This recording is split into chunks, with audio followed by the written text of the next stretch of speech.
बिस्मिल्लाहिर्रहमानिर्रहीम अल्हम्दुलिल्लाहि रब्बिल आलमीन वस्सलातु वस्सलामु अला सय्यिदिल अंबियाइ वल मुरसलीन व अला आलिहि व अस्हाबिहि अजमाइन व अला कुल्लि मन तबिअहुम व दआ बिदअवतिहिम इला यौमिद्दीन।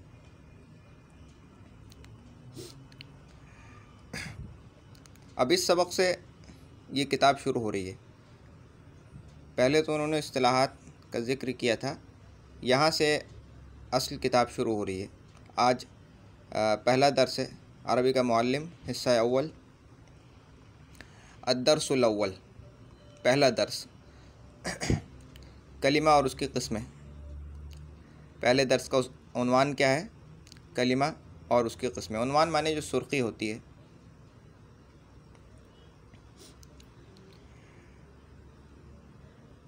फरमाते हैं कि तुमने उर्दू या फ़ारसी की सर्फ़ व नहव में कलिमा और उसके अक़साम का बयान तो पढ़ ही लिया होगा। इन्हीं बातों को हम यहाँ दोबारा याद दिलाते हैं। पहले ये थोड़ा किताब पढ़ लेते हैं, फिर उस पर जो मुझे बताना होगा, अहम बातें जो बताने की होंगी वो मैं बताऊँगा।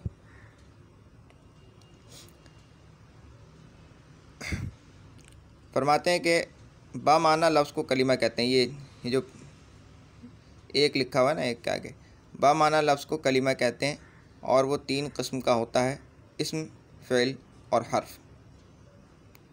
मैं यहाँ तक दोबारा पढ़ देता हूँ, फिर इसके ऊपर मैं कुछ बात करूँगा। यहाँ तक तुमने उर्दू या फ़ारसी की सर्फ़ व नहव में, अब पहले तुम्हें ये समझना होगा सर्फ़ व नहव किसे कहते हैं, ठीक है।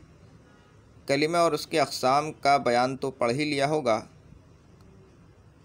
इन्हीं बातों को हम यहाँ दोबारा याद दिलाते हैं। पहली बात, बामाना लफ्ज़ को कलिमा कहते हैं और वो तीन किस्म का होता है।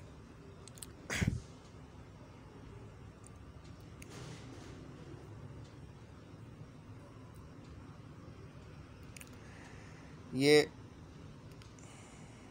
सबसे पहले तो हमें जानना होगा कि नहव किसे कहते हैं, ठीक है। क्योंकि ये अगर ये नहीं जानेंगे तो ये उलझन रह जाएगी, मालूम नहीं होगा ना, तो बस ये उलझन रह जाएगी। आदमी के जहन में सवाल चलते रहेंगे, भाई नहव किसे कहते हैं, सर्फ़ किसे कहते हैं। तो नहव, सर्फ़, दूसरी चीज़ आ गई कलिमा। ये तीन लफ्ज़ ऐसे हैं कि अगर हमें मालूम हो जाए तो हम वहाँ तक की इबारत समझ सकते हैं। सबसे पहले तो ये समझो कि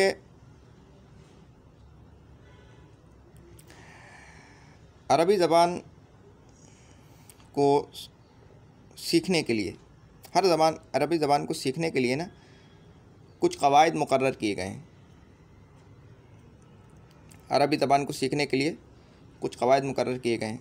एक वाक़या मैं तुम्हें सुनाता हूँ।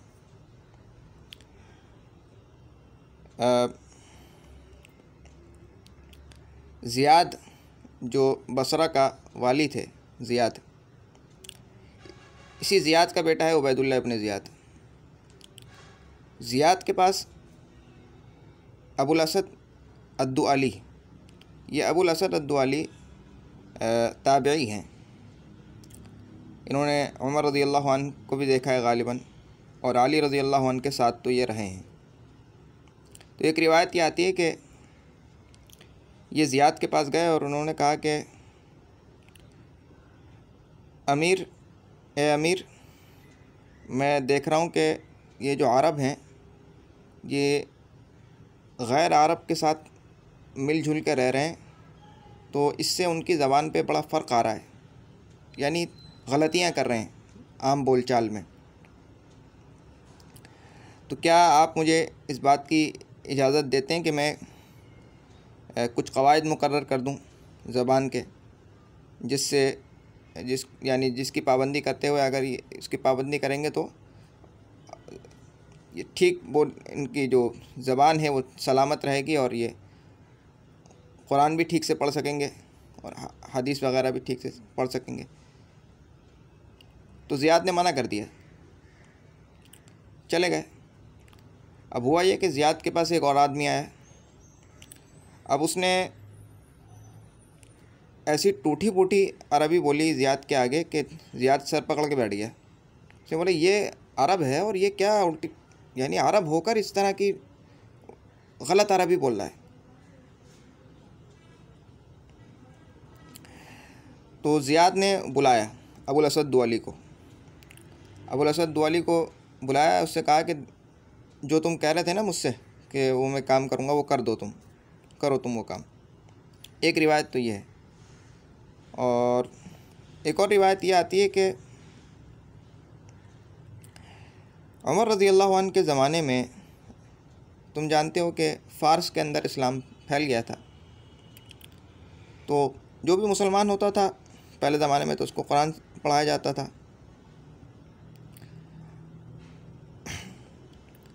तो एक आदमी को लाया गया, उसने कुरान करीम पढ़ने में ज़बर-ज़ेर पे, अब ये समझ लो कि अरबी ज़बान में ज़बर-ज़ेर पेश के बदलने से ना माना बदल जाता है बिल्कुल। ज़बर-ज़ेर पेश के बदलने से थोड़ा सा अल्फाज अगर बदल जाए ना, उससे बिल्कुल माना बदल जाता है। जैसे मिसाल के तौर पर वक़तल दाऊद जालूता, और मार डाला दाऊद ने जालूत को, इसका तर्जमा ये होगा। लेकिन अगर मैं बोलूँ वक़तल दाऊद जालूतु, अब इसका तर्जमा होगा कि मार डाला जालूत ने दाऊद को। दाऊद अलैहिस्सलाम पैगंबर हैं, वो जालूत वो काफिर बादशाह है। कितना फ़र्क आ गया। तो ज़बर ज़ेर पेश के बदलने से, थोड़ी सी तब्दीली करने से ना अरबी में बहुत फ़र्क आ जाता है। तो उसने कुरान करीम में, वो जो एक आदमी था उसको लाया गया अमीरुल मोमिनीन के पास, उसने कुरान करीम में ऐसी गलती की कि जिससे कुफ्र लाजिम आता है, यानी एक आदमी काफिर हो जाया करे ऐसी गलती करे। तो अमीरुल मोमिनीन ने या तो अली रज़ी अल्लाह अन्हु को हुक्म दिया या अबुल असद दुआली को ही कहा कि तुम जो है कोई ऐसे कवायद मुकर्रर करो। एक तो ये बात आती है। दूसरा ये एक रिवायत आती है कि अली रज़ी अल्लाह अन्हु ने अबुल असद दुआली को कहा कि तुम, यानी अली रज़ी अल्लाह अन्हु के ने जब देखा कि यह अरब जो है आजम में ज़्यादा घुल मिल के रह रहे हैं और इनकी ज़बान बिल्कुल बदल गई है, अरबी ठीक से, अरब होकर अरबी ठीक से नहीं बोल रहे हैं, गलतियां कर रहे हैं, तो उनको फ़िक्र लायक हुई और उन्होंने अबुल असद दुआली से इस बारे में बात की और उनसे कहा कि कोई क़वायद इसके मुरत्तब होने चाहिए। एक तो ये रिवायत आती है, और एक ये रिवायत भी आती है कि ख़ुद अली रज़ी अल्लाह अन्हु ने इस मामले को संजीदा लेते हुए ख़ुद कुछ क़वायद मुकर्रर किए और फिर जो है उन क़वायद को आगे बढ़ाकर, यानी उन्हीं क़वायद पर मज़ीद काम किया है अबुल असद दुआली ने, और फिर आगे ये सिलसिला बढ़ता रहा और आज यहाँ तक पहुँच गया कि अब अल्हम्दुलिल्लाह अरबी ज़बान के मुकम्मल क़वायद जो है वो मुकर्रर हो चुके हैं। बहुत पहले से अब अरबी ज़बान के क़वायद मुरत्तब हो चुके हैं, इस पर बड़ी बहस हो चुकी है, बड़ी किताबें लिखी गई हैं। तो इसकी इब्तिदा जो है, फ़र्क है कि बाद लोग कहते हैं कि इसकी इब्तिदा अबुल असद दुआली से, अक्सर जो रिवायात आ रही हैं तुमने देखा होगा कि अबुल असद दुआली पे आ रही हैं। अबुल अस्वद दुआली है मेरे ख़्याल से, अबुल अस्वद दुआली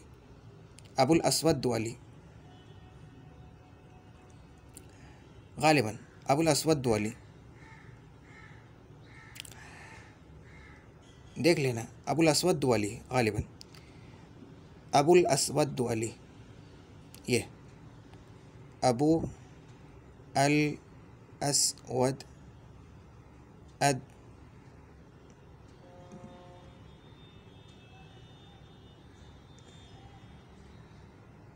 दुआली, अबुल अस्वद दुआली, ये तो अक्सर रिवायात में इन्हीं का तज़किरा आ रहा है। तो हम ये कह सकते हैं कि जो नहव यानी क़वायद अरबिया है ना, उनकी इब्तिदा में बहुत बड़ा हाथ है अबुल असद दुआली का। और दूसरा नाम आता है उमर रज़ी अल्लाह अन्हु का, तीसरा नाम आता है अली रज़ी अल्लाह अन्हु का। तो ये 2, 3, 4 अफराद हैं, इनमें से कोई एक है कि जिसने क़वायद अरब अव्वल मुरतब किए हैं। अबुल असद दुआली नहीं किए हैं, यानी काम तो ज़्यादा इन्होंने किया है, लेकिन इस तरफ पहली तवज्जो किसकी गई है इसमें इख्तलाफ है। बाज़ लोग के नज़दीक जो है, बाज़ रिवायत से पता चल रहा है उमर रज़ी अल्लाह अन्हु की, बाज़ रिवायत से पता चल रहा है कि ख़ुद अबुल असद दुआली की गई है, और बाज़ रिवायत से पता चल रहा है कि अली रज़ी अल्लाह अन्हु की गई है। खैर, तो जब क़वाइद मुकर्रर हुए हैं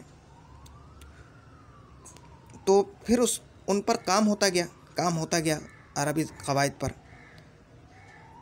तो जब क़वाइद मुकर्रर हुए तो फिर अलग अलग उससे शाखें बनती गईं, अलग अलग उसकी क़िस्में बनती गईं, क़वाइद की अलग अलग क़िस्में बनती गईं। तो बुनियादी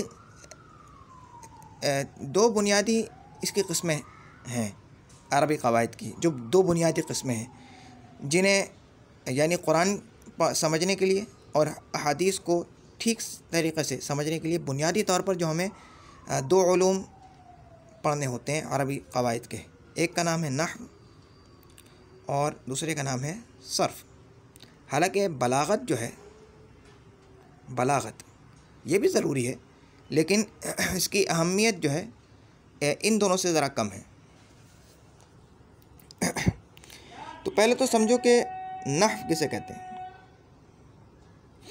या इन दोनों को समझने से पहले तुम्हें ये समझना चाहिए कि लफ्ज़ किसे कहते हैं। लफ्ज़, ठीक है, लफ्ज़ कहते हैं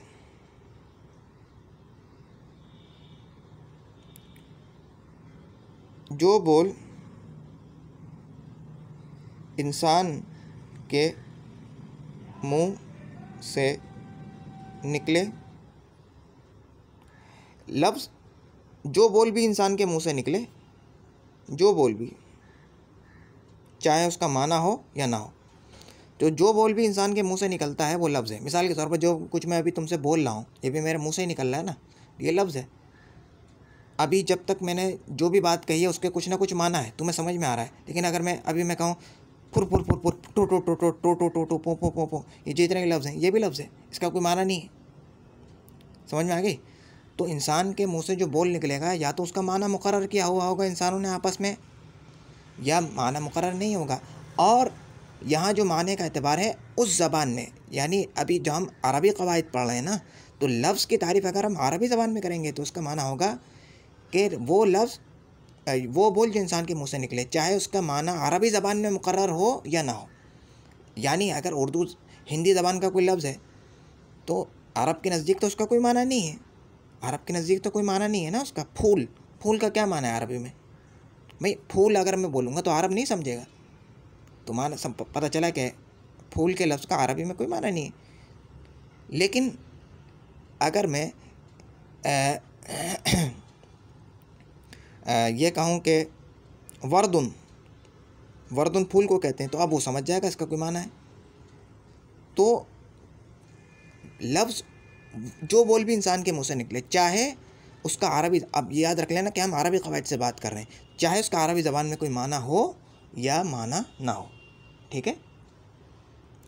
अब या तो उस लफ्ज़ का कोई माना होगा, भाई दो सूरतें बन सकती ना, या तो मानादार होगा लफ्ज़, या तो लफ्ज़ मानादार होगा या बेमाना होगा, यानी उसका कोई माना नहीं होगा, है ना। मानादार लफ्ज़ को जो है हम लफ्ज़ मौजू कहते हैं। मानादार लफ्ज़ को क्या बोलते हैं? लफ्ज़ मौजू। और बेमाना लफ्ज़ को हम लफ्ज़ मुहमल कहते हैं, ठीक है। बेमाना लफ्ज़ को हम क्या कहते हैं? लफ्ज़ मुहमल।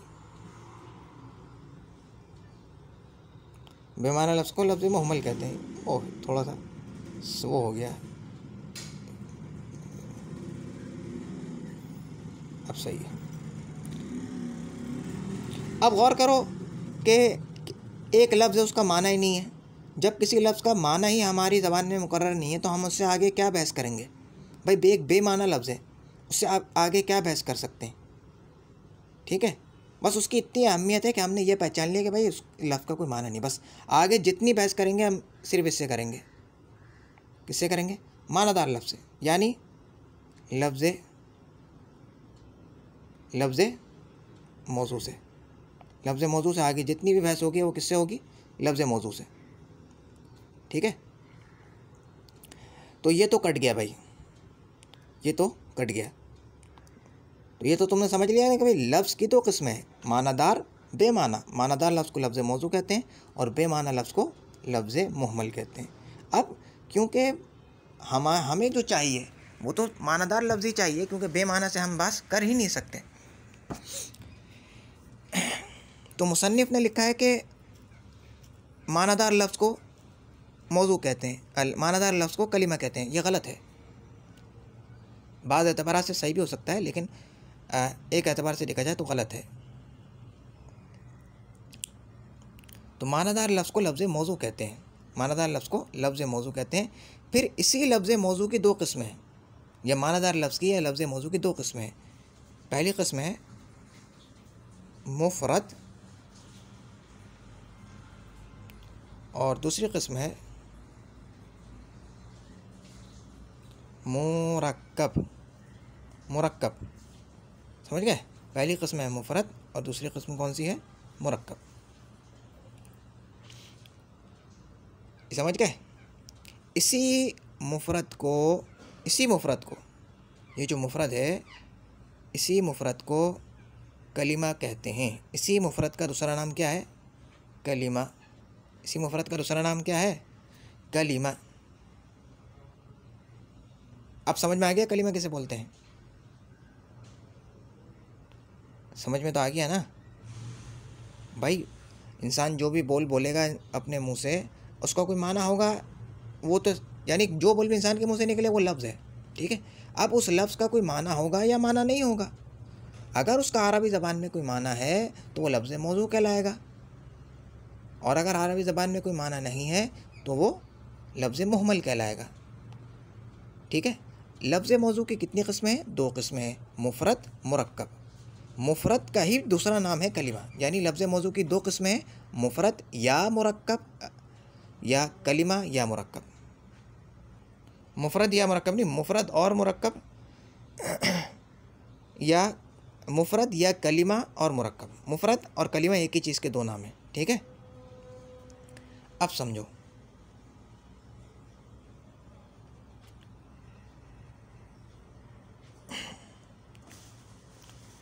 तो हमारे पास जो पहला लफ्ज़ था वो था सर्फ़। पहला लफ्ज़ जो था वो हमारे पास था इल्म सर्फ़। सर्फ़ का लफ्ज़। तो सर्फ़ वो इल्म है जिसमें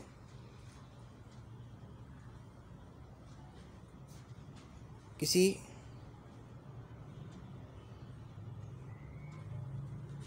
कलिमे की साख्त,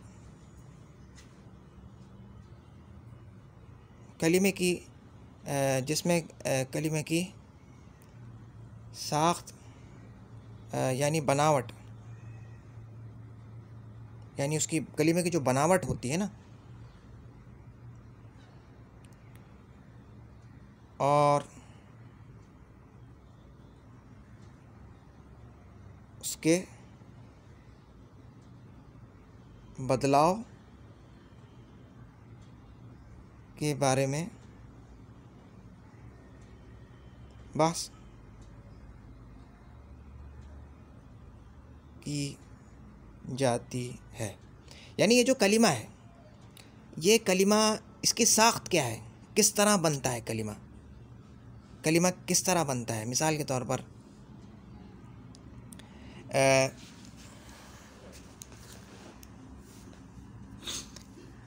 हम पढ़ते हैं अल्हम्दुलिल्लाहि रब्बिल आलमीन अर्रहमानिर रहीम मालिकी यौमिद्दीन। ठीक है, अब ये लफ्ज़ जो है मालिक, ठीक है, मालिक है ना, ये अरबी ज़बान का लफ्ज़ है मालिक। अब ये मालिक का जो लफ्ज़ है, इस लफ्ज़ में ये जो मजमुआ, ये इस लफ्ज़ में कहाँ पर हमें ज़ेर लगाना है, कहाँ पर हमें पेश लगाना है, ठीक है, ये हमें जो मालूम होगा, ये ये मुराद है हमारी बनावट। इसकी कोई बनावट है ना भाई, कहाँ इस मालिक जो है, इसमें अगर गौर करो तो मालिक का जो लफ्ज़ है, एक मिसाल दे रहा हूँ, ये मिलकर बना है, चंद हुरूफ से ये मिलकर बना है। एक तो है मीम, दूसरा है अलिफ, ठीक है, समझ में आ रही है ना मैं क्या कह रहा हूँ। दूसरा है लाम, और फिर उसके बाद है काफ, ठीक है। अब इस हमारे पास ये 4 हर्फ हैं, ठीक है। अब इन चारों हर्फों में 2 चीज़ें इस्तेमाल हुई हैं। एक चीज़ इस्तेमाल हुई है तरतीब हुरूफ,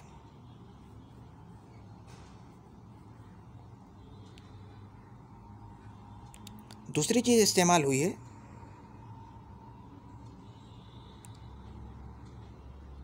हरकात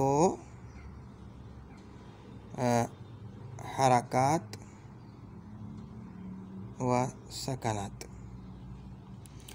तरतीब हरूफ का मतलब क्या है? तरतीब हरूफ का मतलब क्या है? मतलब यह है कि एक ख़ास तरतीब से इनको एक के बाद एक करके रखा गया है। यानी मीम को पहले लेकर आया हूँ मैं, उसके बाद अलिफ़ को, उसके बाद लाम को, उसके बाद काफ को। यानी अगर यही हरूफ हों और मैं इनकी तब तरतीब बदल दूँ, जैसे कि अलिफ़ पहले ले आता हूँ, मीम उसके बाद ले आता हूँ, उसके बाद लाम ले आता हूँ और उसके बाद काफ, तो अब ये मालिक तो नहीं रहेगा ना, ये लफ्ज़ बिल्कुल बदल गया, ठीक है। इसी तरीक़े से अगर मैं पहले लाम ले आऊँ, फिर उसके बाद अलिफ़ ले आऊँ, फिर मीम ले आऊँ, फिर काफ ले आऊँ, तो ये लामिक हो गया मालिक से। कितना बदलाव आ गया? बदलाव आ गया ना। तरतीब हरूफ से मतलब यानी एक ख़ास तरतीब से एक के बाद एक करके हमने ख़ास तरतीब से इन हरूफ को आपस में रखा है। 4 हर्फ हमारे पास आ गए, तो इन 4 हर्फों को हमने एक ख़ास तरतीब से रखा है। और दूसरी चीज़ क्या है कि हमने हर हर्फ पर कोई ना कोई हरकत लगाई है या नहीं लगाई है। भाई हरकत तो 3 चीज़ों का नाम है ना, ज़बर ज़ेर पेश, ज़म्मा फतहा कसरा, और चौथी चीज़ क्या है? साकिन, यानी इन तीनों में से किसी चीज़ का ना होना। देखो ना, माँ पर हमने फतहा लगाया है, मीम पर अलिफ़ जो है ये साकिन है, ठीक है।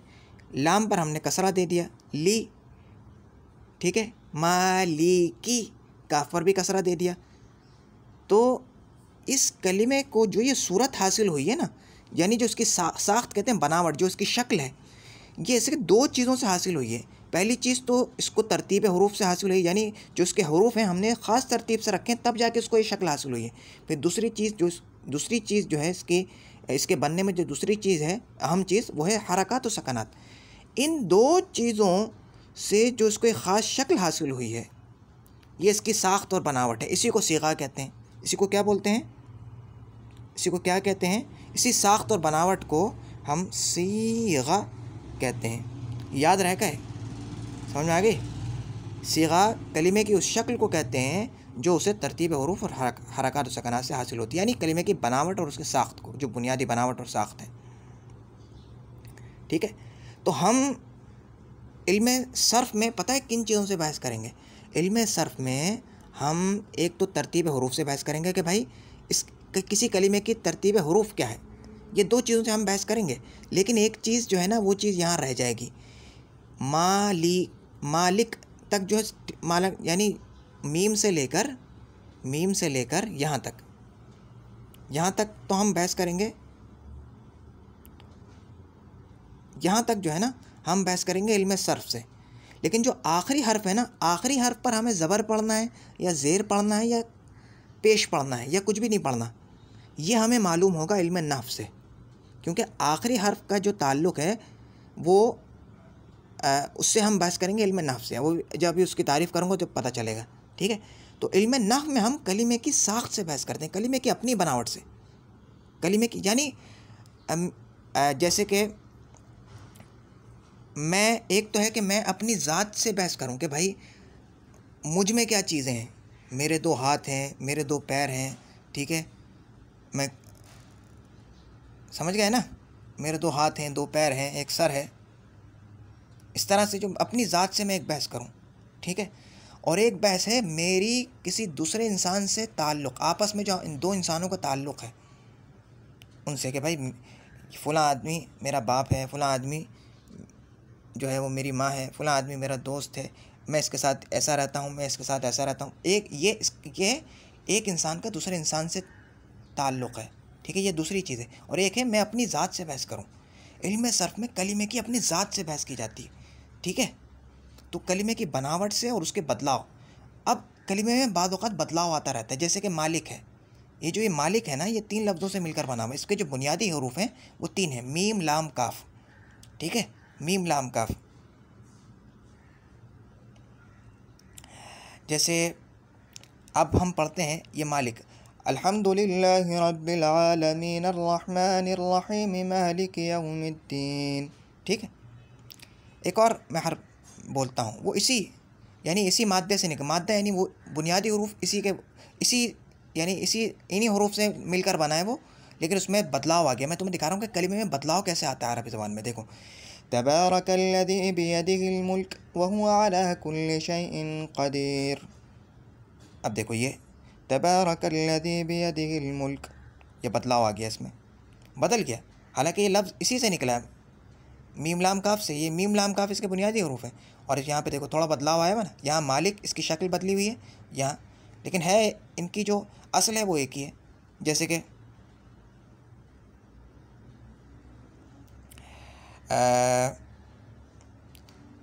एक लफ्ज़ आएगा अर्रहमान अर्रहीम। देखो अर्रहमान, बिस्मिल्लाहि अर्रहमान अर्रहीम, ठीक है, अर्रहमान। देखो मैं देर तो लग रही है इस बहस में, लेकिन इससे तुम्हें फ़ायदा होगा। और दूसरा लफ्ज़ है अर्रहीम, ठीक है ना। ये तुम्हें मालूम हो गया पिछले सबक से कि भाई ये जो अलिफ लाम लगा हुआ है, ये अलिफ लाम हमने लगाया है, ये कलिमे का हिस्सा नहीं है। असल जो है वो तो रहमान रहीम है। तो ये जो रहमान और रहीम है, ये दोनों एक ही कलिमे की एक ही मादे की, एक ही जो यानी ये एक ही जो इनका बुनियादी हरूफ है ना, वो एक ही है, रा हा मीम, रहम। ये रहम से निकले, दोनों रहम से निकले, लेकिन ये एक ही मादे की बदली हुई शक्लें हैं दो, समझ गए। तो कलिमे में बदलाव आता है अरबी ज़बान में, ठीक है। उससे भी बहस की जाती है सर्फ़ से। इल्म सर्फ़ में हम 2 चीज़ों से बहस करते हैं कि कलिमे की साख्त क्या होगी, यानी कलिमा जो है उसमें तरतीब हरूफ क्या होगी, और फिर हमें सिवाय आखिरी हर्फ के जो जितने भी हर्फ हैं उनमें ज़बर ज़ेर पेश कब कौन से हर्फ पर ज़बर पढ़ना है, किस पर ज़ेर पढ़ना है, किस पर पेश पढ़ना है, ठीक है। यह हमें मालूम होता है इल्म सर्फ़ से। और दूसरी चीज़ हमें यह मालूम होती है कि कलिमे में किस तरीके का बदलाव आ रहा है, क्योंकि एक ही लफ्ज़ है, वो बदल कर अगर आ रहा है तो उसको पहचानना मुश्किल हो जाएगा। तो अगर हम इल्म सर्फ़ पढ़े हुए होंगे तो हम उसको आसानी से पहचान लेंगे कि भाई ये कौन सा लफ्ज़ है। जब हम लफ्ज़ को पहचान लेंगे तो फिर उसका माना निकालना हमारे लिए बहुत आसान हो जाएगा, ठीक है। तो इल्म सर्फ़ में जो बहस की जाती है बुनियादी तौर पर वो कलिमे की साख्त से, यानी उसकी बनावट से, यानी सीगे से, जो उसकी शक्ल है कलिमे की असली शक्ल। और आसान लफ्ज़ों में सिवाय आखिरी हर्फ को छोड़ के, आखिरी हर्फ पहले हर्फ से लेकर आखिर से पहले वाले हर्फ तक के जो जितने भी हरूफ हैं, इन पर किस हर्फ पर फतहा पढ़ना है, किस हर्फ पर कसरा पढ़ना है, किस हर्फ पर ज़म्मा पढ़ना है, ये मालूम होगा हमें इल्म सर्फ़ से। और दूसरी चीज़, पूरे कलिमे में तरतीब हरूफ क्या होगी, इसमें आखिरी हर्फ भी शामिल हो जाएगा। बस एराब से वो निकल जाएगा, एराब यानी ज़बर ज़ेर पेश में वो निकल जाएगा। ज़बर ज़ेर पेश, आखिरी हर्फ के जो ज़बर ज़ेर पेश है वो हमें नहव से मालूम हो गया, इल्म नहव से, ठीक है। ये तो हमें मालूम हो गया कि इल्म सर्फ़ क्या है। इल्म सर्फ़ का फ़ायदा यह है कि इंसान अरबी ज़बान का तलफ़्फ़ुज़ ठीक से कर पाता है, यानी ज़बर ज़ेर पेश में उसकी गलती नहीं होती, ज़बर ज़ेर पेश की गलती करने से बच जाता है। दूसरी बात यह है कि कलिमे का जो बदलाव होते हैं, कलिमे की जो मुख्तलिफ़ शक्लें बनती हैं वो उसको पहचानना आ जाती हैं, तो उसके लिए आसानी हो जाती है कलिमे को पहचानना। मुख्तलिफ़ सीग़े जो बदलते रहते हैं, इसको कहते हैं, इसी को दूसरे लफ्ज़ में कहते हैं कि सीग़ों की बदली हुई जो शक्लें हैं, यानी एक जो सीग़ा है उसी की जो बदली हुई शक्ल है उसको पहचान लेता है इंसान, ठीक है।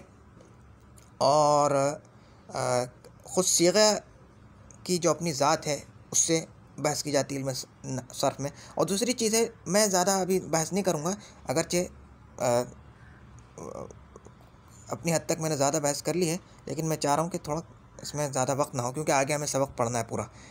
तो इल्म नहव वो होता है, वो इल्म, अच्छा ये दोनों क़वाइद उलूम अरबिया की ही दो शाखें हैं, ये दोनों जो है अरबी ज़बान के क़वाइद ही हैं दोनों, लेकिन इन दोनों की जो है ना अहमियत ऐसी है कि हमने इनको अलग अलग इल्म शुमार कर लिया है। ये दोनों एक ही चीज़, लेकिन इनकी अलग अहमियत की वजह से हमने इनको अलग अलग दर्जा दे दिया है, समझ गए। जैसे जो है एक बर्री फ़ौज होती है जो आर्मी कहलाती है, और एक बहरी फ़ौज होती है यानी जिसका ताल्लुक़ पानी से होता है, और एक फ़िज़ाई फ़ोर्स होती है। हालांकि काम तो सबका एक ही है, लेकिन उनकी अलग अलग एक, उनको हमने एक दर्जा दे दिया, क्योंकि उनकी एक अहमियत अपनी है, थोड़ा बदलाव आता है ना उसकी। यही फ़र्क है इनमें, इल्म नहव सर्फ़ में। बहस तो ये दोनों एक ही चीज़ से करते हैं, लेकिन थोड़ा बहस का जो ज़ाविया है वो मुख्तलिफ, अलग अंदाज से बहस करते हैं। इल्म नहव वो इल्म है जिसमें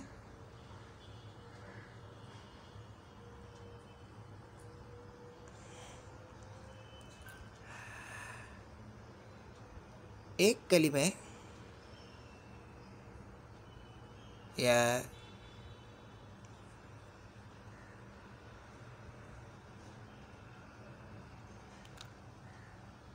दो या ज़्यादा कलिमों को आपस में मिलाकर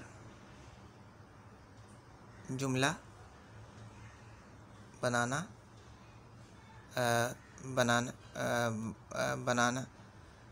बनाने और एक कलिमे के दूसरे कलिमे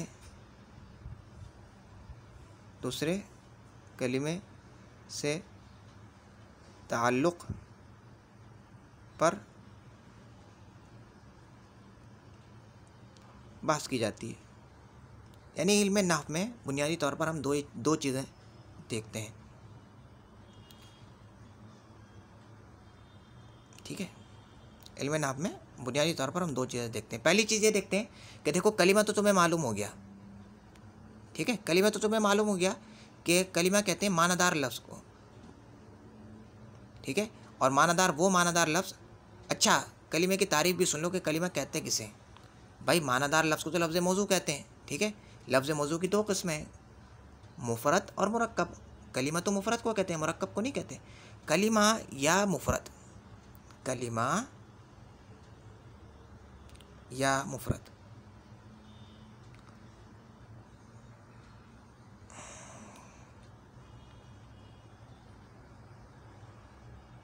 वो मानादार लफ्ज़ जो एक हो और एक माना बताए। यानी जो एक अकेला लफ्ज़ है, किसी के साथ मिला हुआ नहीं है, अकेला लफ्ज़ जो होता है उसको मुफ़रद कहते हैं। ऐसा लफ्ज़ जिसका कोई माना है और वो अकेला है, किसी दूसरे लफ्ज़ के साथ मिल के नहीं आया हुआ, तो वो मुफ़रद कहलाएगा। आसान लफ्ज़ों में बता रहा हूँ, और वो एक होता है और एक माना बताता है, ठीक है।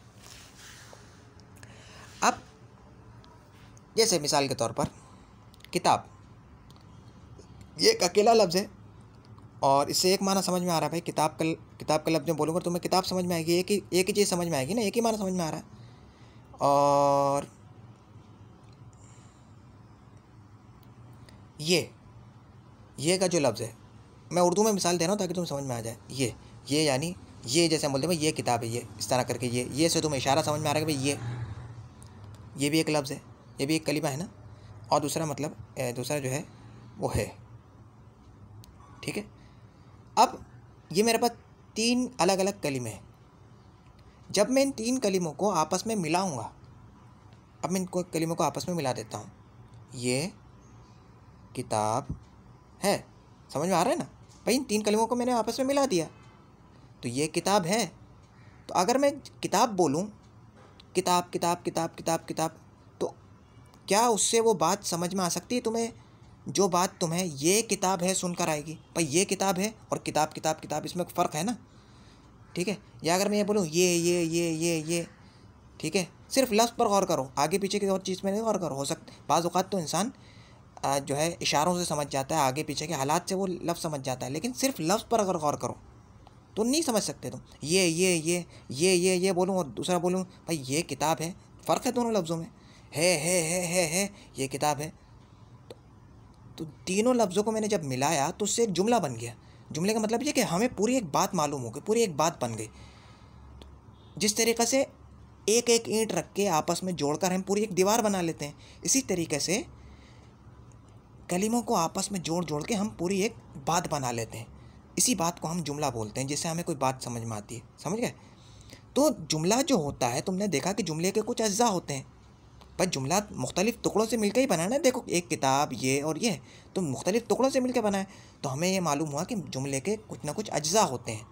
जुमले के अज्जा होते हैं यानी जुमले के टुकड़े होते हैं। तो नहव में हम ये बहस करते हैं कि जुमले के जो टुकड़े हैं ना, इनका एक टुकड़े का दूसरे टुकड़े से क्या ताल्लुक़ है। भाई ये जो ये है, इस ये का किताब से क्या ताल्लुक़ है, और इस किताब का एक है से क्या ताल्लुक़ है, या इन दोनों का है से क्या ताल्लुक़ है, ये हमें मालूम करना होता है। यानी जुमले के जो आपस में टुकड़े हैं, उन टुकड़ों का अपने आपस में क्या ताल्लुक़ है। मिसाल के तौर पर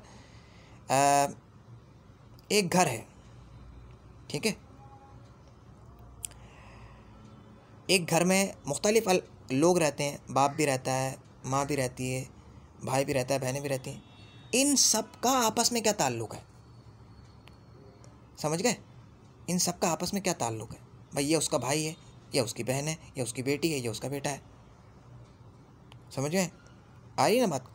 तो जुमले के जो अज्जा हैं, उन अज्जा का आपस में क्या ताल्लुक़ है, ये बहस की जाती है मुफ़रद में। अब तुम समझ रहे होगे कि भाई देखो, दोनों उलूम की कितनी अहमियत है, दोनों में अलग अलग बहस की जाती है।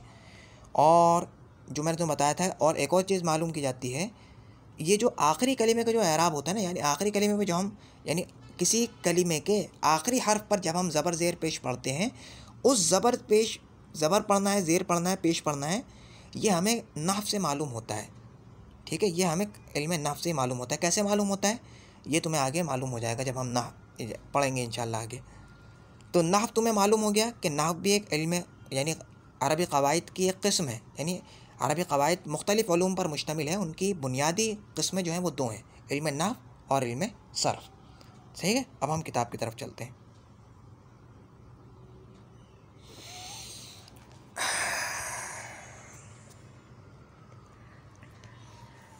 अद्दर्सुल अव्वल, कलिमा और उसकी किस्में।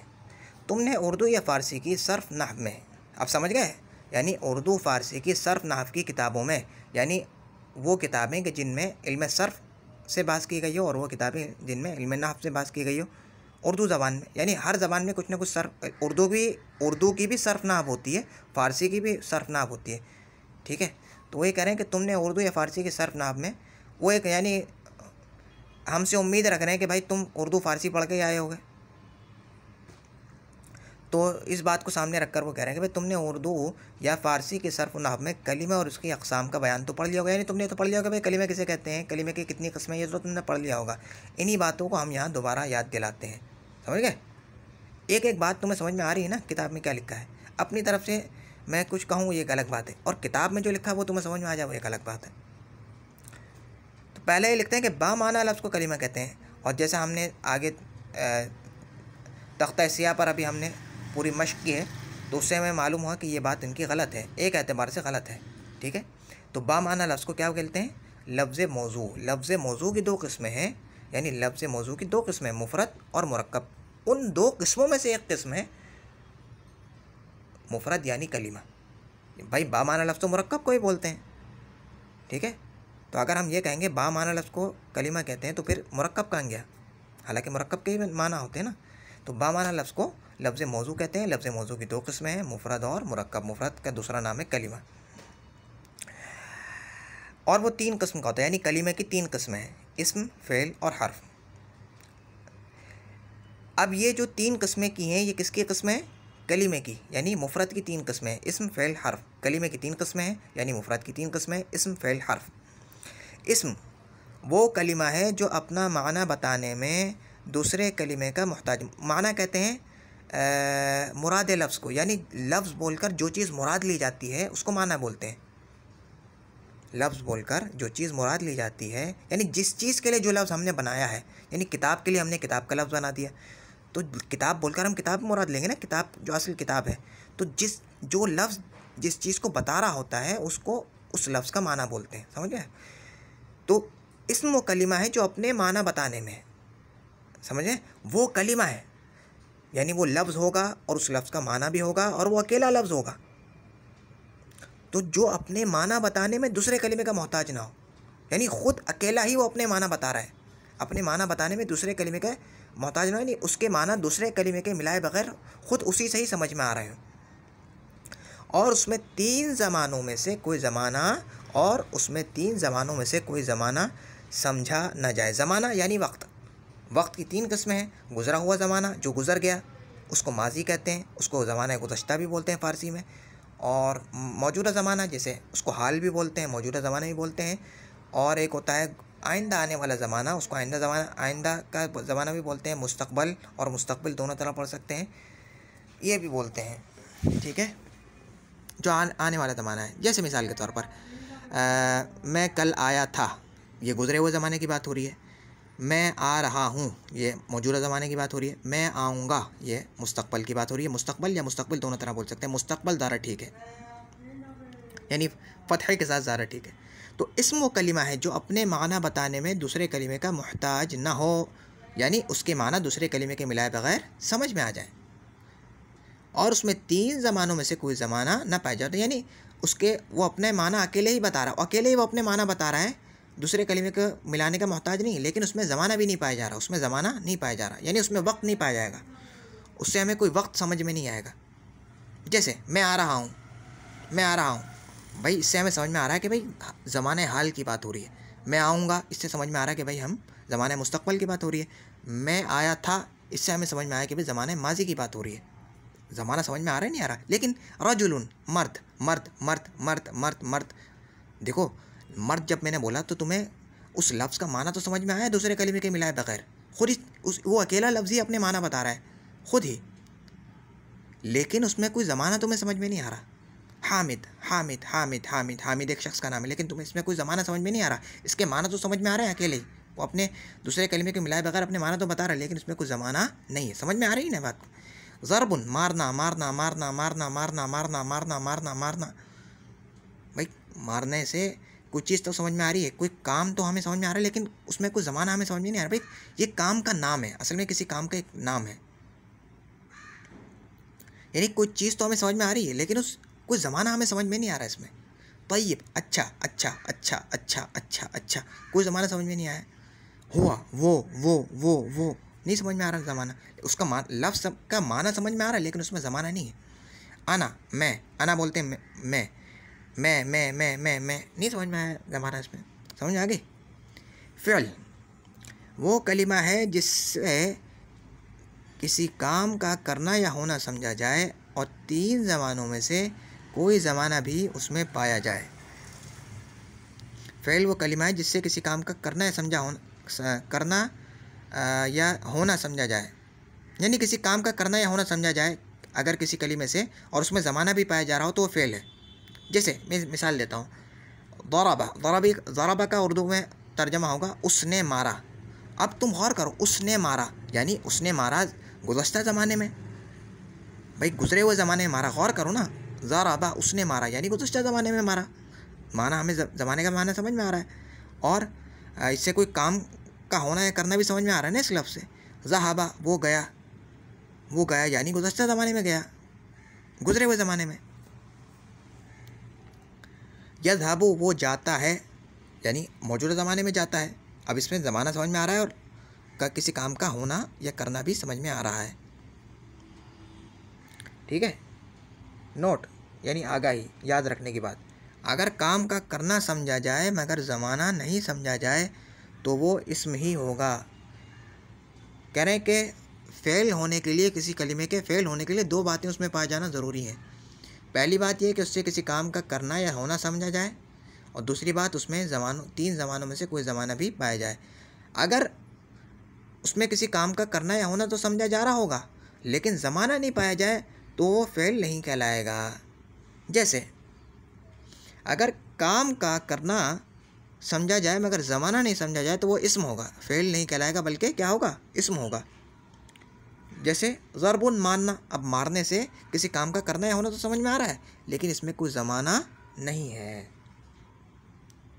तो ये इसमें तो किसी कलिमे के फ़ेल होने के लिए ज़रूरी है कि उसमें दोनों बातें पाई जाए। एक तो किसी काम का करना या होना पाया जाए और दूसरा 3 ज़मानों में से कोई ज़माना उसमें पाया जाए।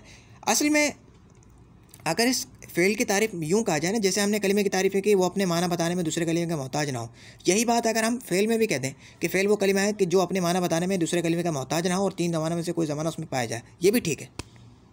देखो भाई, ज़राबा का माना दूसरे कलिमे के मिलाए बगैर तुम्हें समझ में आ रहा है, नहीं आ रहा? भाई उसने मारा, हाँ समझ में आ रहा है, बिल्कुल समझ में आ रहा है। ज़हाबा वो गया, दूसरे कलिमे के मिलाए बगैर हमें समझ में आ रहा है। यज़हबु वो जाता है, दूसरे कलिमे के मिलाए बगैर इसका माना हमें समझ में आ रहा है। लेकिन इजाफी चीज़ इसमें यह आ गई कि इसमें ज़माना भी हमें समझ में आ रहा है। बरखिलाफ़ रजुलुन के, रजुलुन जब हम बोलेंगे मर्द, रजुलुन का मतलब है मर्द, तो उसमें ज़माना, उसके माना तो दूसरे कलिमे के मिलाए बगैर समझ में आ रहा है लेकिन इसमें ज़माना नहीं पाया जा रहा। ठीक है, तो फ़ेल में दोनों चीज़ें पाई जाती हैं और किसी कलिमे के फ़ेल होने के लिए ज़रूरी है कि उसमें दोनों बातें पाई जाएँ।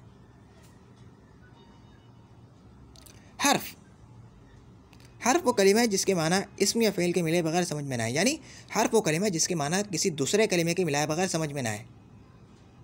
समझ आ गई?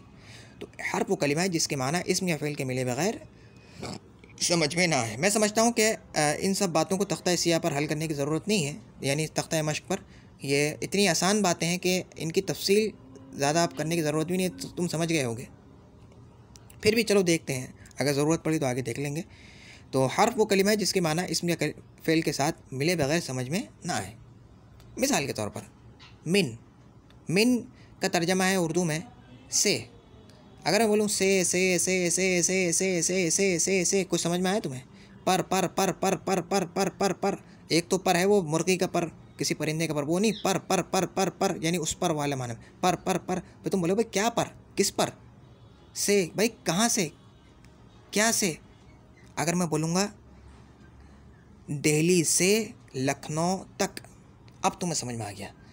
जब तक हर्फ के साथ कोई दूसरा कलिमा नहीं मिलेगा उसके माना हमें समझ में नहीं आ सकते। तो हर्फ वो कलिमा होता है कि जिसके माना दूसरे कलिमे के मिलाए बगैर समझ में ना आए और उसमें ज़माना भी नहीं पाया जाता। क्योंकि अब इसमें पहली बात ही नहीं पाई जा रही तो दूसरी बात लिखने की ज़रूरत ही नहीं थी। इसमें दोनों बातें नहीं पाई जाती। अब देखो 2 बातें, ये बात याद रख लेना। इस्म फ़ेल हर्फ को पहचानने के लिए तुम्हें एक आसान चीज़ बता रहा हूँ। 2 बातें हैं। एक तो है कि किसी कलिमे का माना दूसरे कलिमे के मिलाए बगैर समझ में आ जाए, एक बात तो ये है। और दूसरी बात यह है कि उसमें ज़माना भी पाया जा रहा हो। भाई 2 बातें ना, कि किसी कलिमे का माना दूसरे कलिमे के मिलाए बगैर समझ में आ जाए और दूसरी बात यह है कि उस कलिमे में माना, उसमें कलिमे में ज़माना भी पाया जाए। ये दोनों बातें पाई जाती हैं फ़ेल में। ठीक है, और दोनों बातें, और हर्फ में ये दोनों बातें नहीं पाई जाती। हर्फ में ये दोनों बातें नहीं पाई जाती और फ़ेल में दोनों बातें पाई जाती हैं। और इसम में पहली बात तो पाई जाती है, यानी उसका कलिमा, उसका माना दूसरे कलिमे के मिलाए बगैर समझ में आ जाता है, लेकिन उसमें दूसरी बात नहीं पाई जाती। तो इसमें एक बात पाई जाती है, एक नहीं पाई जाती। फ़ेल में दोनों बातें पाई जाती हैं और हर्फ में दोनों बातें नहीं पाई जाती। हो सकता है कि तुम्हें इस तरीके से समझ में आ जाए। तो हर्फ वो कलिमा है जिसके माना इस्म या फ़ेल के साथ मिले बगैर समझ में ना आए। जैसे मिन से आला पर, फ़ी में इला तक या तरफ। जैसे ज़हाबा ज़ैदुन, ज़ैद गया, इला अल मस्जिद, ज़ैद मस्जिद की तरफ गया। लेकिन अगर मैं सिर्फ बोलता तक तक तक तक तक तक तक तो तुम्हें समझ में नहीं आता। अगर मैं बोलता हूँ ज़हाबा ज़ैदुन इला अल मस्जिद, तो अब तुम समझ गया कि भाई ज़ैद मस्जिद की तरफ गया।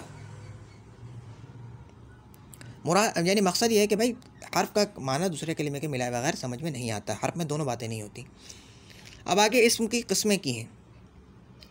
इस्म की किस्में, इस्म की दो किस्में, इसमें दो किस्म का होता है। यानी चलो आगे, अभी जब ये हम तख्ता मश्क की तरफ चलेंगे आगे तो मैं तुम्हें बताऊंगा, अभी बता देता हूँ। अगर इतनी चीज़ें तो तुमने समझ ली हैं, मुझे उम्मीद है कि ये चीज़ तो तुमने समझ ली होगी कि भाई इस्म किसे कहते हैं, फ़ेल किसे कहते हैं और हर्फ किसे कहते हैं, और तुम पहचान भी लोगे। आगे इस्म की किस्में, ये तुम्हें समझाना पड़ेगा आगे। इस्म की किस्में, इस्म दो किस्म का होता है, नकीरा मारिफा। नकीरा वो इसम है जो आम चीज़ पर बोला जाए, जैसे रजुलन मर्द।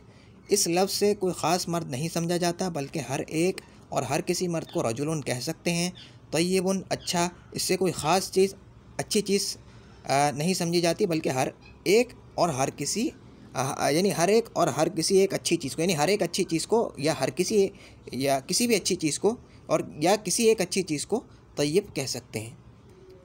मारिफा वो इसम है जो ख़ास चीज़ पर बोला जाए, जैसे ज़ैदुन एक ख़ास मर्द का नाम है, मक्कतु एक ख़ास शहर का नाम है, अर्रजुलु मखसूस मर्द। देखो अब यहाँ मुसन्निफ़ रहमतुल्लाह अलैह ने ये कहा है कि भाई इस्म की दो किस्में हैं। भाई इस्म की किस एतबार से दो किस्में हैं? देखो इस्म की तो बाज़ एतबारात से तीन किस्में होती हैं। अगर इस्म को एक दो तीन होने के लिहाज से देखा जाए तो इस्म की तीन किस्में बनती हैं अरबी ज़बान में, एक वाहिद, एक तस्निया और एक जमा, जिसके बारे में हम पीछे पढ़ चुके हैं कि भाई वाहिद वो इस्म होता है कि जो किसी चीज़ का एक होना बताता है, तस्निया वो इस्म होता है कि जो किसी चीज़ का दो होना बताता है, और जमा वो इस्म होता है कि जो किसी चीज़ का दो से ज़्यादा होना बताता है। तो भाई यहाँ तीन किस्में हो गई। और अगर मुज़क्कर मुअन्नस होने के लिहाज से देखा जाए तो फिर भी दो किस्में बनती हैं, मुज़क्कर होगा या मुअन्नस होगा। यहाँ किस एतबार से दो किस्में की हैं? यहाँ की हैं इस्म की उसके माना के आम या ख़ास होने के एतबार से। इस्म के माना जो है ना, उसके माना के आम या ख़ास होने के एतबार से ये दो किस्में हो जाती हैं, नकीरा या मारिफा। ठीक है।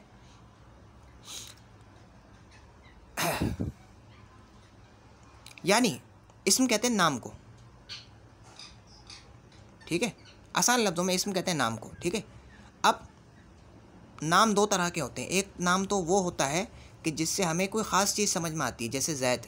ज़ैद जब मैं बोलूँगा तो एक ख़ास मर्दी समझ में आएगा, मक्का एक ख़ास शहर समझ में आया। ठीक है। लेकिन कुछ नाम ऐसे होते हैं कि जिससे कोई ख़ास चीज़ समझ में नहीं आती, बल्कि एक आम चीज़ समझ में आती है। जैसे किताब, किताब जब मैं बोलूँगा तो हर किताब तुम समझ सकते हो, यानी कोई भी किताब समझ में आ सकती है किताब बोल के। तो सारी किताबें जितनी भी हैं वो सब, उनको सबको किताब बोला जा सकता है। लेकिन कुरान करीम ये ख़ास किताब का नाम है, समझ गए। तो नकीरा वो इसमें जो आम चीज़ पर बोला जाए, नकीरा वो इसमें जो आम चीज़ पर बोला जाए। और जैसे रजुलन, इस लफ्ज़ से कोई ख़ास मर्द समझा नहीं जाता, बल्कि हर एक और हर किसी मर्द को रजुलन कह सकते हैं। तय्यबुन अच्छा, इससे कोई ख़ास अच्छी चीज़ नहीं समझी जाती, बल्कि हर एक और हर किसी किसी एक चीज़ को, अच्छी चीज़ को तय्यब कह सकते हैं। यूँ समझ लो कि इसको पहचानने के एक तरीक़ा यह है कि इसमें नकीरा जो होता है ना, वो एक किस्म की तमाम चीज़ों पर बोला जा सकता है। इसमें नकीरा जो है वो एक किस्म की तमाम चीज़ों पर बोला जा सकता है। यानी मर्द, जितने मर्द हैं उनको रजुलन कह सकते हैं, जितने मर्द हैं उनको रजुलन कह सकते हैं। ठीक है। नकीरा में थोड़ी सी तखसीस कर ली जाए, नकीरा को ही थोड़ा ख़ास कर दिया जाए तो मारिफा बन जाता है। नकीरा को ही अगर थोड़ा ख़ास कर दिया जाए तो मारिफा बन जाता है। सिर्फ अगर मैं बोलूँगा रजुलन, तो रजुलन से हर चीज़ समझ में नहीं आएगी।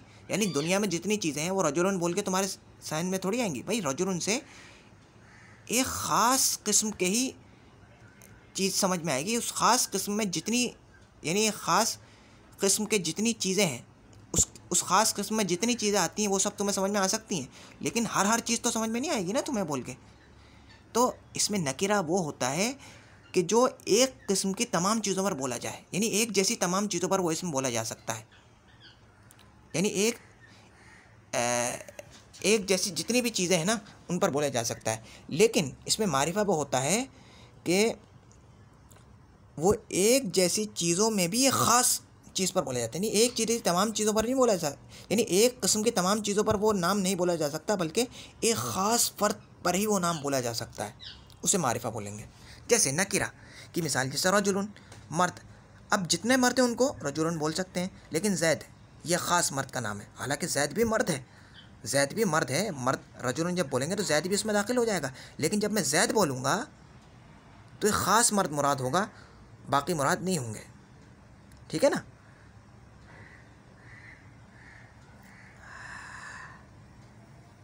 मिसाल के तौर पर तुम्हारे सामने 10 लड़के खड़े हैं, ठीक है। अब मैं तुमसे बोलूँगा कि भाई लड़के को बुलाओ, लड़के को बुलाओ। तुमने बोला भाई 10 लड़के खड़े हुए हैं सामने, कोई एक लड़का थोड़ी खड़ा हुआ है, किसको बुलाऊँ? 10 लड़के खड़े हुए हैं, कौन से लड़के को बुलाऊँ? ठीक है ना। तुम क्यों ये सवाल करोगे? क्योंकि तुम भी ये समझते हो कि भाई जब लड़का बोला तो लड़का तो हर जितने भी लड़के हैं उन सबको लड़का बोला जा सकता है। एक किस्म की जितनी चीज़ें उन पर ये लड़के का लफ्ज़ यानी इसमें नकीरा जो है ये तो बोला जा सकता है। लेकिन अगर मैं तुम्हें बोलूँगा कि भाई नसीम को बुलाओ, नसीम को बुलाओ, तो तुम फ़ौरन जाओगे, नसीम को बुला के ले आओगे। तुम मुझसे नहीं पूछोगे इस वक्त भाई कौन से नसीम को, यानी कौन से लड़के को बुलाओ। हो सकता है 2-4 नसीम हो, एक अलग बात है, लेकिन अगर 10-15 लोग हैं खड़े हुए तो एक किस्म के जितने अफराद हैं उनमें से तुम किसी चीज़ को ख़ास कर लोगे ना, तो फ़ौरन जब मैं तुम्हारा नसीम को बुलाओ तो फ़ौरन उसको बुला के ले आओगे। तो ये है इसमें मारिफा, एक ख़ास चीज़ का नाम, समझ गए। तो नकीरा वो इसमें जो एक जो आम चीज़ पर बोला जाए, जैसे रजुलन, इस लफ्ज़ से कोई ख़ास मर्द नहीं समझा जाता, बल्कि हर एक और किसी एक मर्द को रजुलन कह सकते हैं। समझ में आ रही है ना। बार बार इसलिए पढ़ रहा हूँ ताकि ये बात जहन में बैठ जाए। तय्यबुन, अच्छा, इससे कोई ख़ास अच्छी चीज़ नहीं समझी जाती, बल्कि हर एक और किसी एक चीज़ को, अच्छी चीज़ को तय्यब कह सकते हैं। मारिफा थोड़ा ख़ास होता है। मारिफा नकीरा का ही हिस्सा तो, लेकिन वो नकीरा से थोड़ा ख़ास होता है। ये हमने अभी नतीजा निकाला है। तो मारिफा वो इसमें जो एक ख़ास चीज़ पर बोला जाए, यानी नकीरा तो ऐसे इसमें होता है जो किसी एक ख़ास किस्म को बता रहा होता है। उस ख़ास किस्म में जितनी चीज़ें आ रही होती हैं वो सब, उन सब चीज़ों पर वो नाम बोला जा सकता है। लेकिन उस ख़ास किस्म में जितनी चीज़ें आ रही हैं उनमें से एक चीज़ को जो बता रहा है वो मारिफा है। जैसे ज़ैद एक ख़ास मर्द का नाम है, मक्का एक ख़ास शहर का नाम है। अगर मैं बोलूँगा शहर तो जितने शहर हैं वो समझ में आएगा, लेकिन अगर बोलूँगा मक्का भी शहर है, लेकिन इससे ख़ास शहर समझ में आ रहा है। अर्रजुल, जैसे पिछले सबक में बात गुजर चुकी है कि जब अरबी में किसी इसम को मारिफा बनाना होता है तो उसके शुरू में हम अलिफ लाम ले आते हैं। तो अर्रजुल, रजुल के आगे हमने अलिफ लाम लिया है तो अर्रजुल यह हो गया, मखसूस मर्द अब इससे मुराद होगा, यानी कोई ख़ास मर्द। आगे इसमें मारिफा की किस्में हैं। अब इनमें से हर एक से हम जब अपने अपने मौके पर बहस करेंगे तफसीलन। अभी सिर्फ इसका मैं सरसरी तौर पर ऊपर से तारुफ़ करा देता हूँ, क्योंकि किताब में आ गया तो बताना पड़ेगा। बहरहाल अपने अपने मौके पर इनकी तफसील आ जाएगी, ठीक है। तो मारिफा की 7 किस्में हैं। इसमें मारिफा की 7 किस्में अरबी ज़बान में। एक तो है आलम। जब भी हम इसमें मारिफा बोलते हैं ना तो हमेशा हमें आलम ही समझ में आता है। आलम कहते हैं किसी ख़ास चीज़ के नाम को, किसी ख़ास जगह के नाम को, किसी ख़ास चीज़ के नाम को, उसको आलम बोलते हैं। इसमें आलम, ठीक है।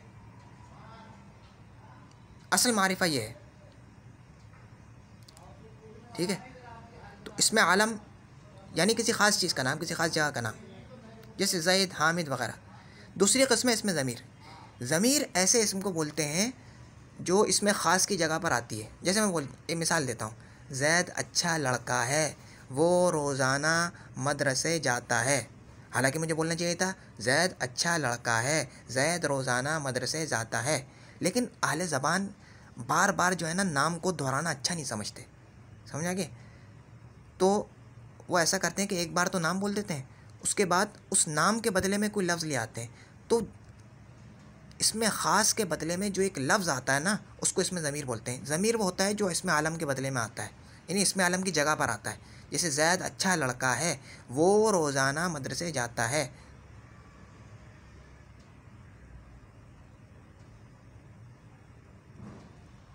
ठीक है।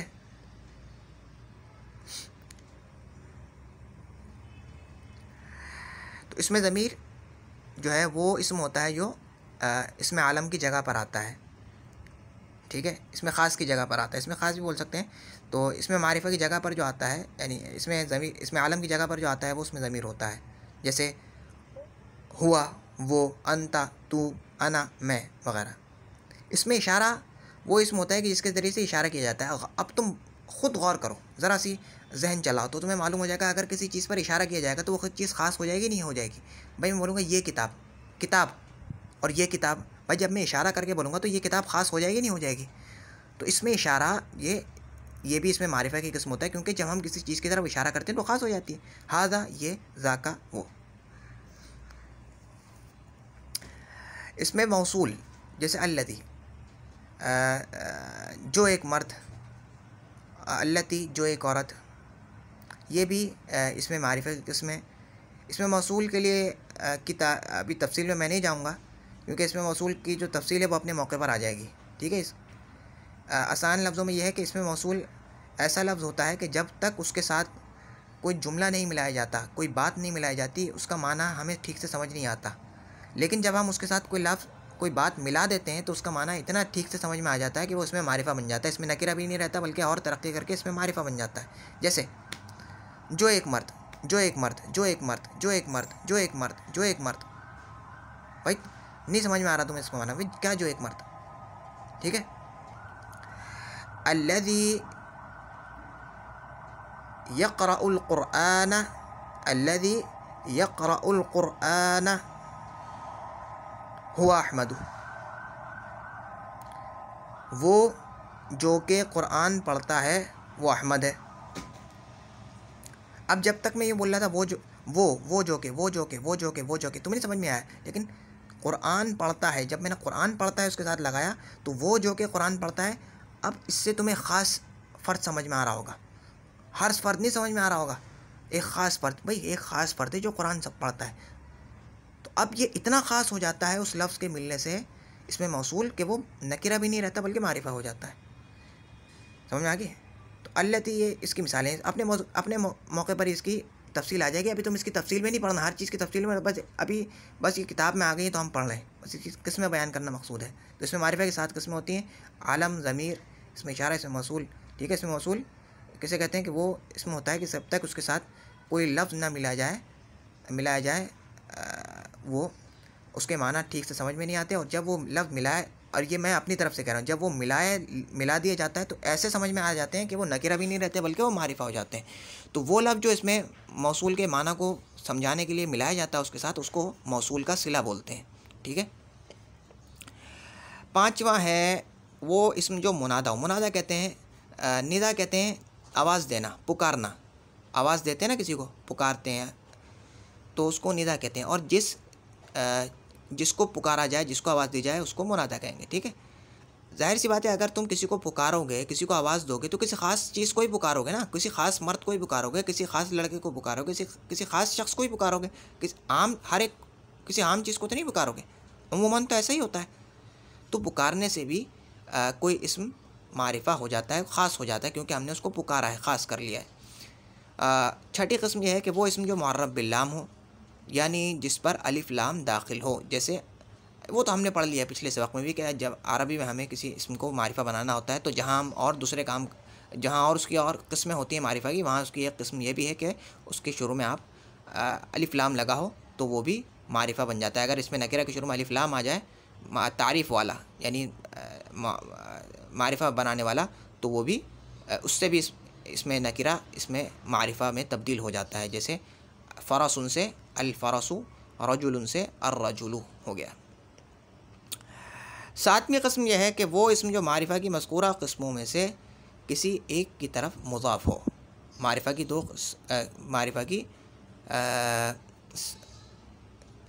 मज़कूरा किस्मों में, यानी मज़कूरा जो 6 किस्में हैं इनमें से किसी एक की तरफ मुज़ाफ़ हो। इन 6 किस्मों में भी गौर करो तो मज़कूरा 5 किस्में, मुनादा की तरफ तो मुनाद नहीं हो सकता। ठीक है। तो मज़कूरा जो 5 किस्में हैं, इन मज़कूरा किस्मों में से किसी एक की तरफ मुज़ाफ़, यानी 5 किस्में जो आगे मुनादा को छोड़ के तो उसकी तरफ। जैसे किताबु ज़ैदिन, देखो मैंने जब बोला किताब किताब किताब किताब किताब, तो तुम्हें इसमें नकीरा समझ में आएगा, ये इसमें नकीरा है। किताब जो है ये इसमें नकीरा है, भाई जितनी किताबें उनको किताब बोला जा सकता है। लेकिन अगर मैंने कहा किताबु ज़ैदिन, ज़ैद की किताब, अब ये किताब ख़ास हो गई कि भाई एक ख़ास किताब जो कि ज़ैद की मिल्क में है, जो कि ज़ैद की है, वो उस किताब। अब ये जब मैंने इसकी इजाफ़त की तो इससे जो है, अब चलो मैं इजाफ़त तुम्हें बताता हूँ कि इजाफ़त किसे कहते हैं।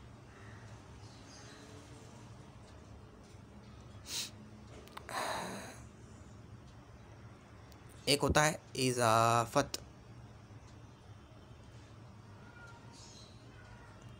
इजाफ़त, ठीक है। इजाफ़त कहते हैं एक कलीमे की दूसरे, ये बातें आती रहेंगी, ठीक है, लेकिन मैं इसको दोहराऊंगा ताकि किसी के जहन से ये बात रह ना जाए, कोई ऐसे ना, बातें आती रहेंगी। एक कलीमे की दूसरे कलीमे की तरफ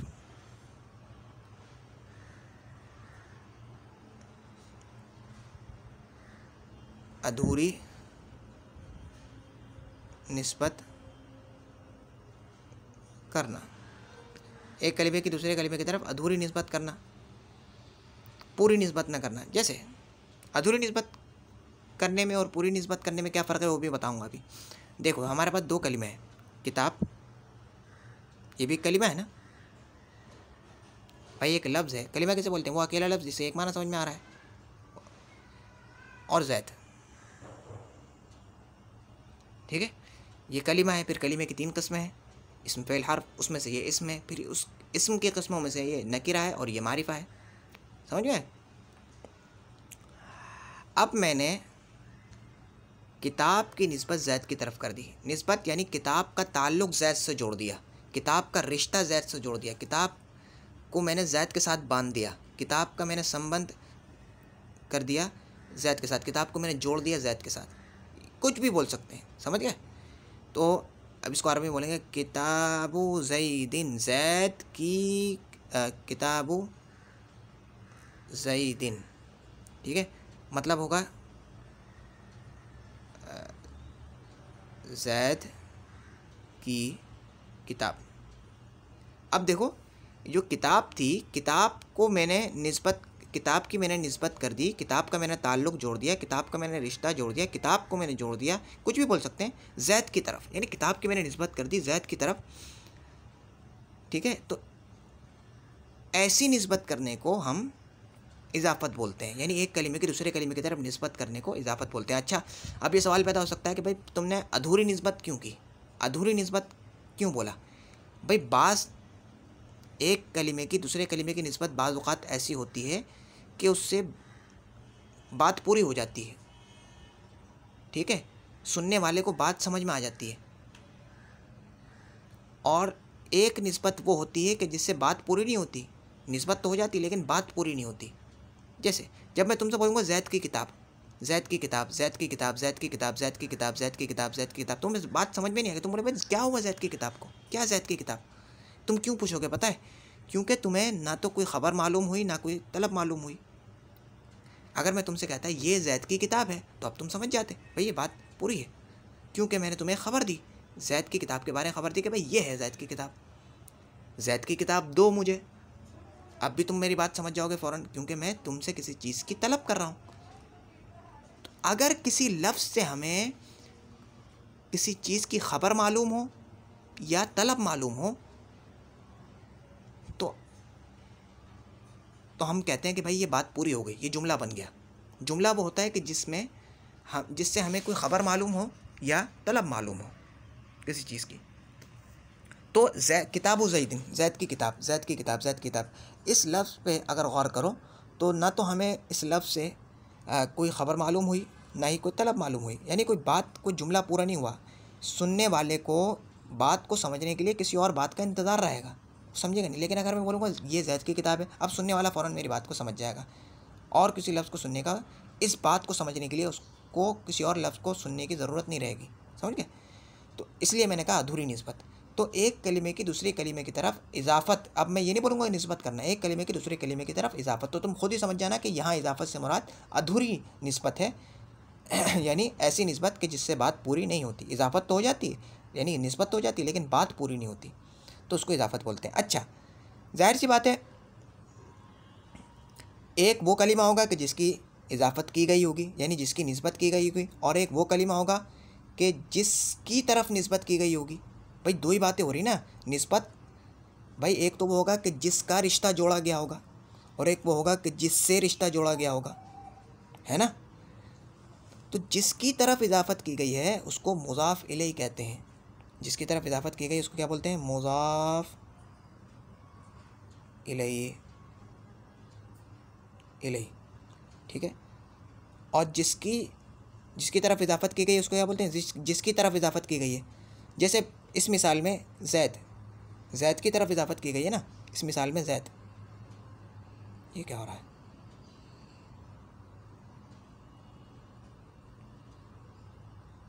जैसे इस मिसाल में जैद, किताबु ज़ैदिन, जैद की किताब पे देखो, किताब की जैद की तरफ इजाफत की गई ना, तो जैद मुज़ाफ़ इलैहि। और अरबी ज़बान में पहचानने का दूसरा तरीका ये है कि अरबी ज़बान में मुज़ाफ़ पहले होता है और मुज़ाफ़ इलैहि बाद में होता है। अरबी ज़बान में मुज़ाफ़ पहले होता है, मुज़ाफ़ बाद में। मुज़ाफ़ इलैहि इतना रटो कि तुम्हारे जहन में बैठ जाए। और हिंदी में उसकी उलट तरतीब होती है, मुज़ाफ़ इलैहि मुज़ाफ़ इलैहि मुज़ाफ़, हिंदी में और उर्दू में इसकी उलट होती है। देखो ना, किताबु ज़ैदिन, जैद की किताब, यहाँ मुज़ाफ़ इलैहि पहले आ गया उर्दू में या हिंदी में, और अरबी में मुज़ाफ़ पहले है और मुज़ाफ़ इलैहि बाद में है। ठीक है। और जिसकी इजाफ़त की जाती है उसको मुज़ाफ़ कहते हैं। जैसे इस मिसाल में किताब की इजाफ़त की गई, समझ गए? चलो अब आगे।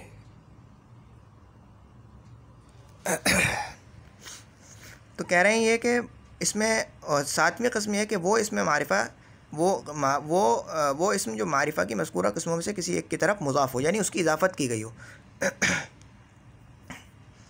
उसकी इजाफ़त की गई हो मारिफा की इन मज़कूरा किस्मों में से किसी एक की तरफ। यानी जिसकी तरफ इजाफ़त मुमकिन होना, जिस कलीमे की तरफ इजाफ़त होना मुमकिन हो, उसकी तरफ अगर इजाफ़त हो जाए तो इससे भी वो कलीमा अगरचे नकिरा हो, इजाफ़त होने से पहले, इजाफ़त होने के बाद वो मारिफा हो जाएगा।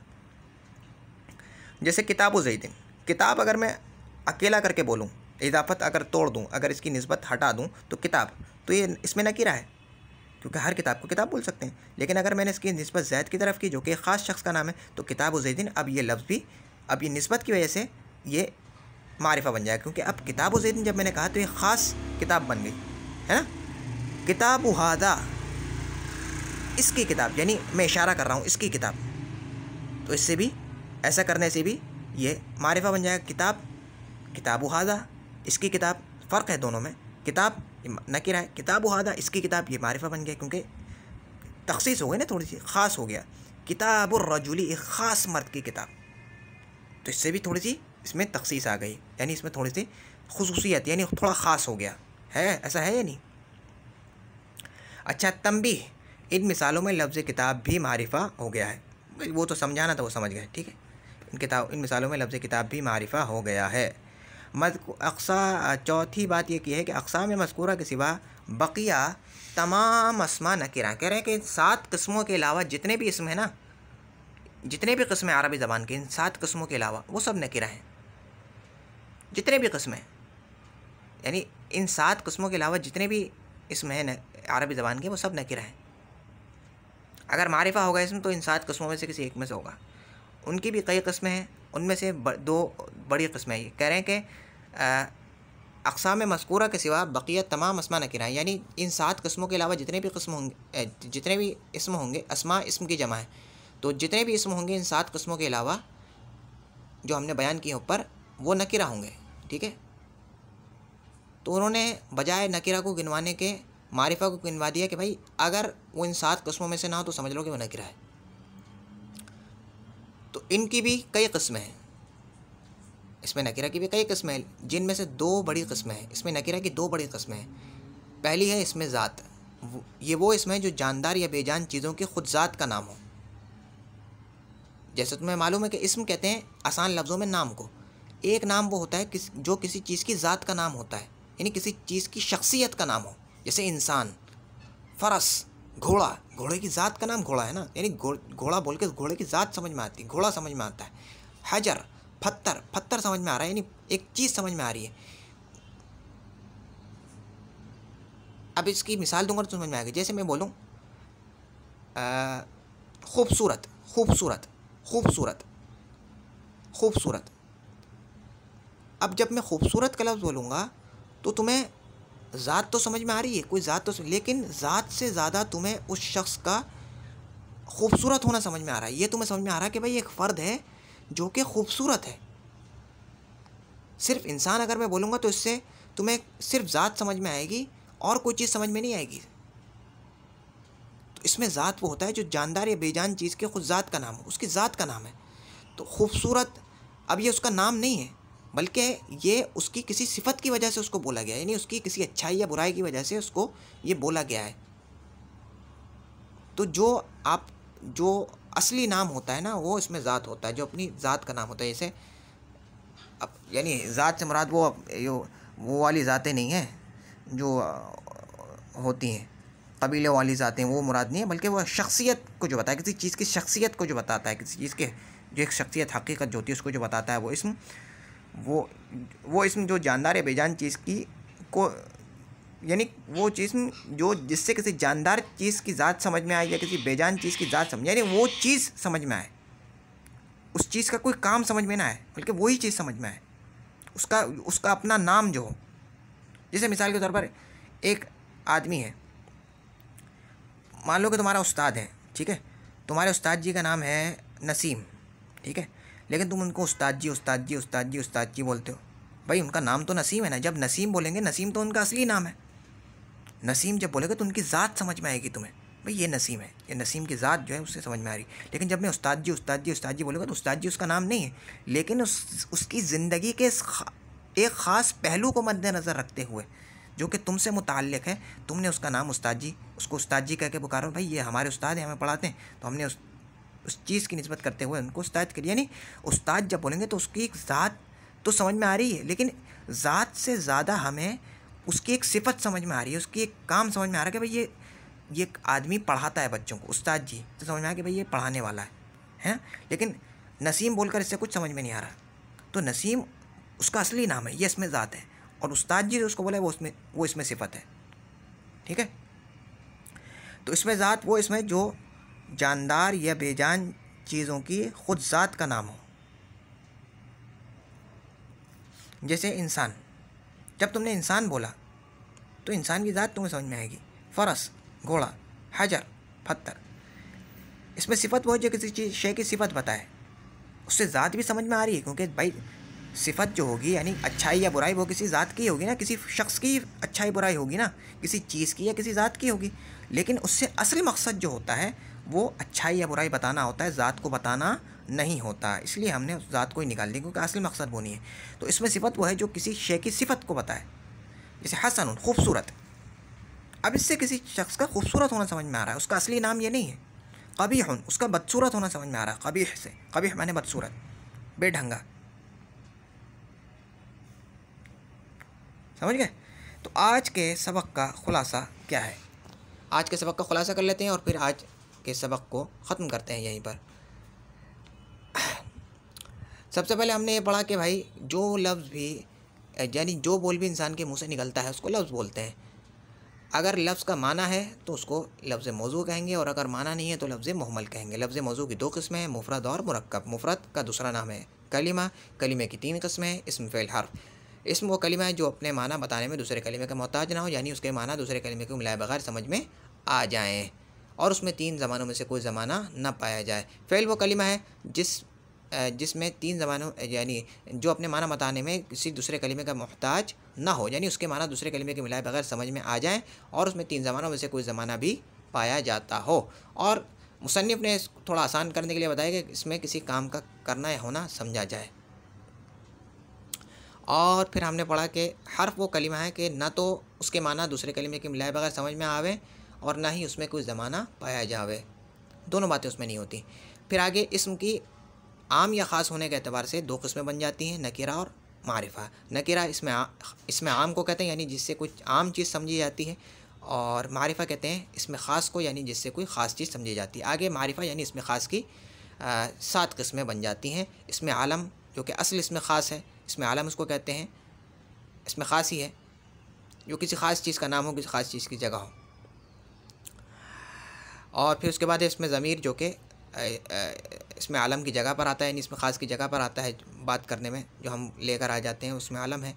और फिर है इसमें इशारा, जिसके ज़रिए से इशारा किया जाता है। इसमें मौसूल है, जो एक मर्द, जो एक औरत, इस तरह करके, वो जो के इस तरह करके जो आती हैं वो इसमें मौसूल कहलाते हैं। और इसमें वो इसमें जो मुनादा हो, यानी जिस अगर किसी को पुकारेंगे तो वो भी ख़ास हो जाएगा। मुनादा यानी जिसको पुकारा गया, वो इसके अपने मौके पर इसकी तफसील आएगी, सिर्फ अभी यहाँ तारुफ़ कराना मकसूद है।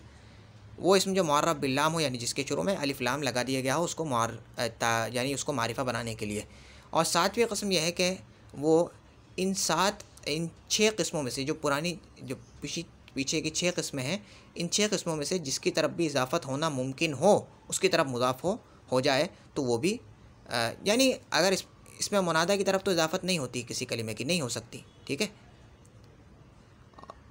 तो कैसे, तो उसकी तरफ इजाफ़त ही नहीं हो सकती। इसमें आलम की तरफ इजाफ़त, जैसे देखो किताबु ज़ैदिन, इसमें आलम की तरफ मुज़ाफ़ हो गया। किताबुहु, इसमें ज़मीर की तरफ मुज़ाफ़ हो गया। अब उसकी मिसाल यहाँ नहीं दी है किताब में, किताबुहु उसकी किताब, तो इसमें ज़मीर की तरफ मुज़ाफ़ हो गया। किताबु हाज़ा, इसमें इशारा की तरफ मुज़ाफ़ हो गया। किताबुल्लज़ी यक़रउल क़ुरआन, इसमें मौसूल की तरफ मुज़ाफ़ हो गया। और किताबुर रजुली, ये इसमें मुअर्रफ बिल्लाम की तरफ मुज़ाफ़ हो गया। सिर्फ इसमें वो एक मुनादा एक ऐसी किस्म है कि जिसकी तरफ मुज़ाफ़ नहीं हो सकता कोई कलिमा। अब क्यों नहीं हो सकता, इसकी वजूहात हम आगे जाके पढ़ेंगे। हर चीज़ एक ही सबक में नहीं बताई जा सकती, ठीक है ना। बाज़ बातें ऐसी होंगी जो तुम्हें अभी समझ में नहीं आई होंगी, ठीक है, तो उनको पूछ लेना। और वो बातें जो तुम समझते हो कि वो, जिनके बारे में मैंने कहा कि वो आगे आएंगी, तो उन्हें अभी नहीं पूछना, वो जब आगे आएंगे तो तुम खुद ही समझ जाओगे। तो आगे हमने पढ़ा कि जो है इसमें नकीरा जो है, इसमें नकीरा वो इसमें नकीरा की पहचान इस तरह होगी कि अगर वो इन 7 किस्मों में से नहीं है तो वो नकीरा है फिर, ठीक है। और फिर इसमें नकीरा की फिर 2 बड़ी किस्में हैं। इसमें ज़ात, जिससे किसी ज़ात का नाम हो, और इसमें सिफ़त, जो किसी ज़ात का नाम तो ना हो बल्कि उससे किसी की सिफ़त समझी जाती हो, अच्छाई या बुराई समझ में आती हो, या कोई और ख़ास अलामत समझ में आती हो, उसकी ज़ात समझ में ना आती हो ऐसे इसम से, तो वो इसमें सिफ़त कहलाएगा। अब तक के लिए इतना ही। सुब्हानक अल्लाहुम्मा बिहम्दिका अशहदु अल्ला इलाहा इल्ला अंता अस्तगफिरुका व अतूबु इलैक। सुब्हान रब्बिका रब्बिल इज़्ज़ति अम्मा यसिफून व सलामुन अलल मुरसलीन वल्हम्दुलिल्लाहि रब्बिल आलमीन। अस्सलामु अलैकुम व रहमतुल्लाहि व बरकातुहू।